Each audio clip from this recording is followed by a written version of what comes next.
कि धुआं धुआं हो जाए।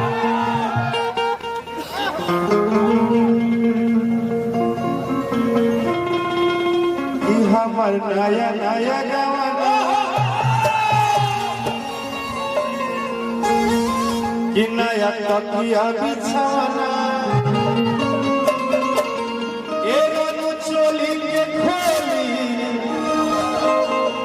तू बनावल खेलाना कि मारा जब जोर में भाटे कम जोर राजा कि फाटे ना सुन तू राजा तो जानबा।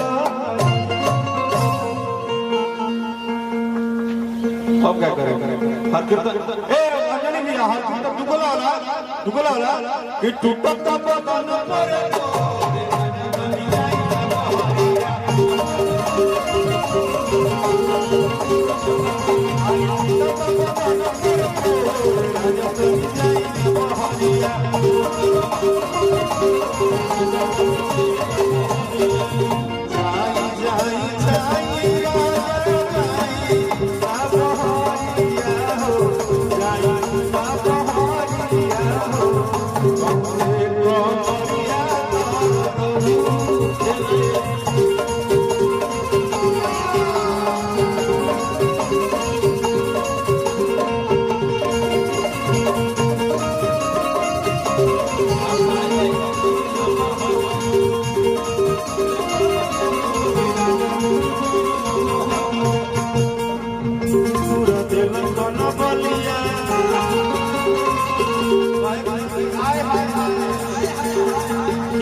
दिल को न बोली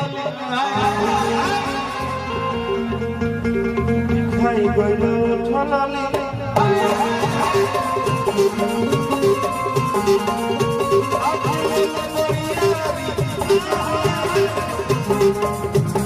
परसे ओनियो गली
देखिए कितना मजा आ रहा है।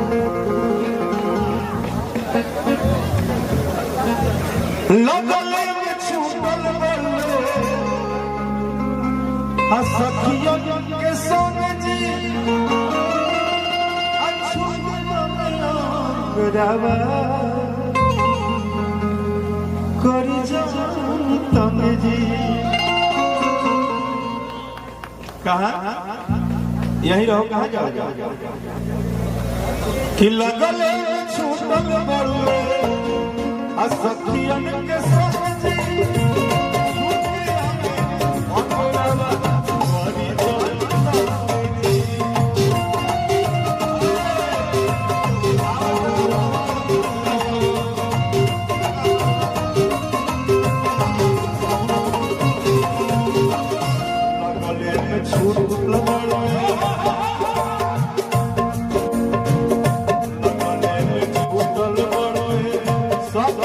Yes,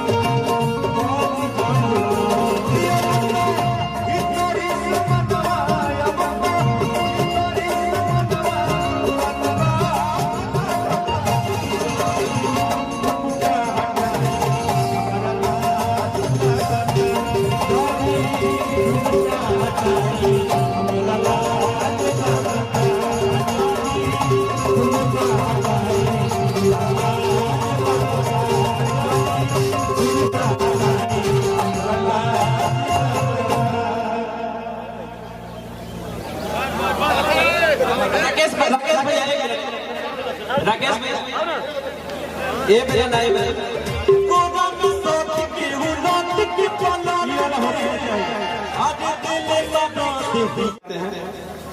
और जिन्हें हम गार्जियन मानते हैं, अमित भैया, अंगद शुक्ला भैया, सब लोग वहां बैठा है। मैं बोला ना ये मित्र नहीं बोलेंगे, तो वो दो शब्द छोटी सी दिल वाली उन सब लोगों को लेकर आया है जो मुझे हृदय से मानते हैं। इसलिए मैं आप सबका हृदय से अभिनंदन करता हूं।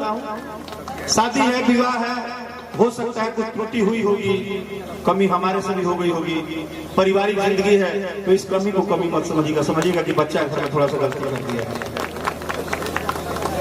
अंजनी भैया, पूरा टीम के बहुत बहुत धन्यवाद। मंगल बाबा के धन्यवाद। धुआं धुआं हो जाए,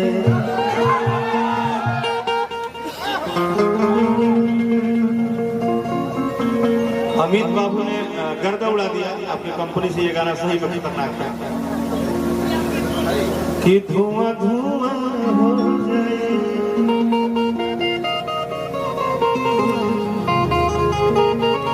अरे तो हम मानो तनी गोद में खेलावा करल पिया गाना,